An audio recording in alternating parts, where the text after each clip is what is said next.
السلام عليكم ورحمة الله وبركاته. الحمد لله رب العالمين والصلاة والسلام على سيد المرسلين وعلى آله وصحابه أجمعين. أما بعد، أعوذ بالله من الشيطان الرجيم. بسم الله الرحمن الرحيم. صلوا كما رأيتموني أصلي. যাবতীয় প্রশংসা সেই জাতি ইলাহির জন্য। আমরা সংক্ষিপ্ত প্রশংসা আদায় করি আলহামদুলিল্লাহ।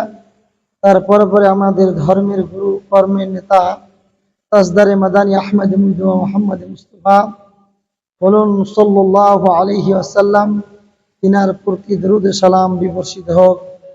আমিন। আল্লাহুম্মা সাল্লি আলাইহি আল্লাহুম্মা বারিক।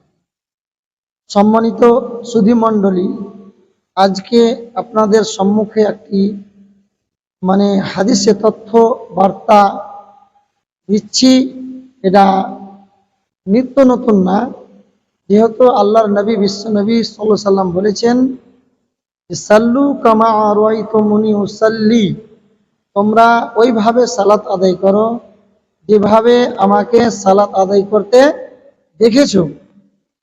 আমরা অধিকাংশ মহিলাদেরকে দেখছি যে নামাজ কিরাত, যেমন মাগরিব, ঈশা, ফজর, এটা জোরে কিরাত করতে হবে, আর জোহর আর আসর চুপে চুপে কিরাত করতে হবে।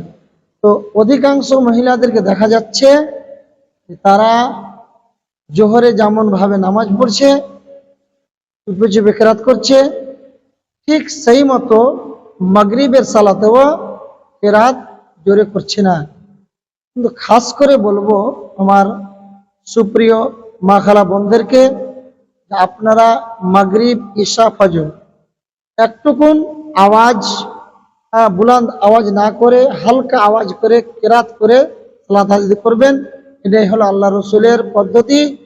যেহেতু পুরুষ এবং মহিলার যে মাগরিব, ঈশা, ফজরে নামাজ পড়াটা, এই যে তথ্যটা দিলাম, অবশ্যই আপনারা আমল করবেন। আল্লাহ সুবহানাহু ওয়া তাআলা আমাদেরকে আমল করার জন্য তৌফিক দান করেন।